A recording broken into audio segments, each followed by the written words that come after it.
Welcome everyone to Vested Interests. This is Shane back again for another stock pick of the day. Today we are going to cover Bristol Myers Squibb. I'll be completely honest, when I looked at my portfolio at the end of the day today, a lot of green. There was only a few companies that were down on the day. Bristol Myers Squibb happened to be one of them, so we're going to cover them. There was only a couple others, Johnson & Johnson and Dominion Energy, I believe, were the other two in my portfolio, and I've done videos on them recently.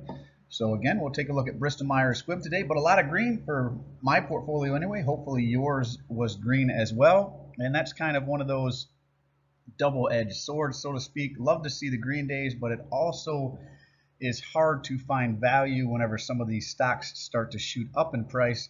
I'll be honest, there's times I like the stocks to go down, especially when I'm in accumulation phase, so that I can continue to pick up shares of the stock at cheaper prices.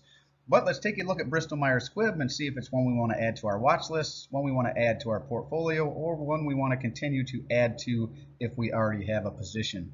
Full disclosure, I do have a position in Bristol Myers Squibb. You will see that at towards the end of the video.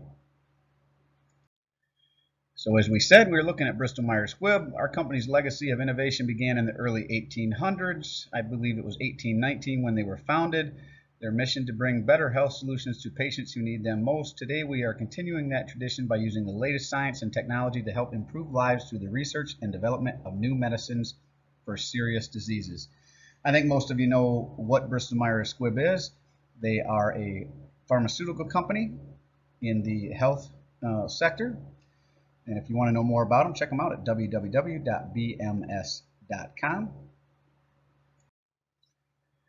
And Bristol Myers Squibb, ticker BMY, closed the day at $74.86, down 0.13%, and that's as of August 10th. Not into September yet. The year's going by fast enough. We don't need to push it any faster. And then the 52-week range, Bristol Myers Squibb has been as low as $53.22 and as high as $80.59, so definitely closer to the higher end on that 52-week range. A market cap of $159.846 billion, a beta of 0.39, so it's not a very volatile stock, even though if you look at it over the course of the day, it was pretty volatile today. Looks like it the start of the day opened at 75.20, and then as we said, closed at 74.86.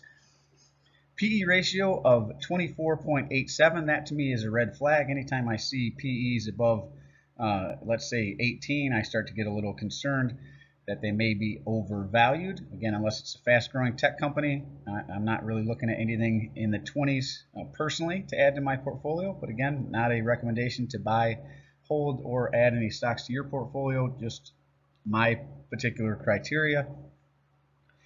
Has a forward dividend of $2.16 that's paid out quarterly. So divide by 4, that'll tell you what your quarterly payment would be.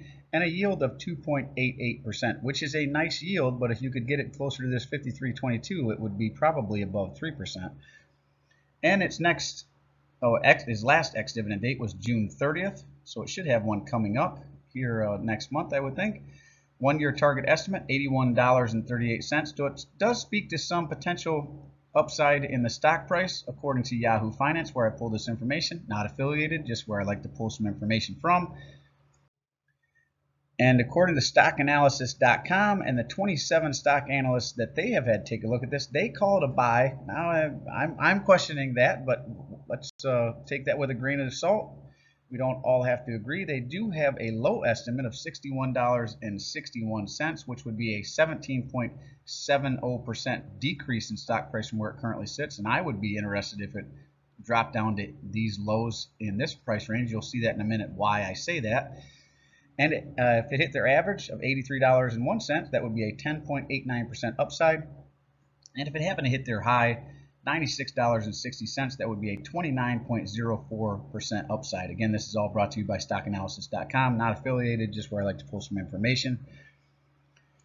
Next up, I do have a position in Bristol Myers Squibb. Full disclosure, I own 22.667 shares.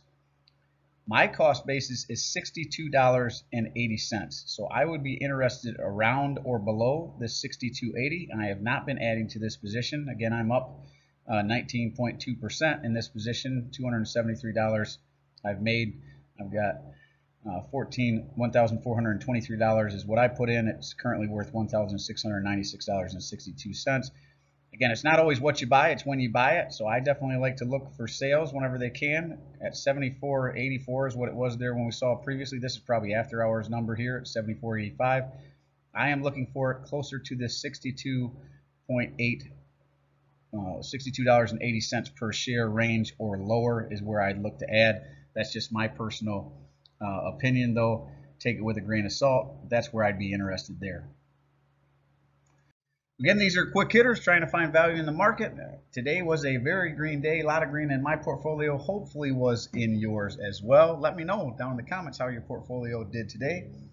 As always, appreciate you stopping by. If you haven't done so already, don't forget to show me some love. Hit that thumbs up, ring the notification bell, subscribe to the channel. Drop a comment down below. Let me know what you think of the video. Let me know what you think of Bristol Myers Squibb. I do personally read and respond to the comments. I'm always interested to read your questions, opinions, suggestions for future topics, or constructive criticism. Again, drop it all down in the comment section below. This is Shane signing off, wishing peace and prosperity to you and yours.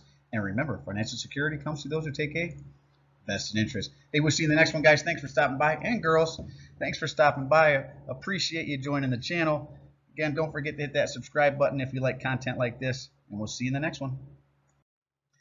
I'm not a financial advisor. Nothing in this presentation should be considered financial advice. I'm only sharing my opinion and investing journey for educational and entertainment purposes. Invest involves risk, gains money. You should never invest any amount in income to lose. And always do your own research based on your situation, circumstances, criteria, or seek the advice counsel of a certified financial advisor.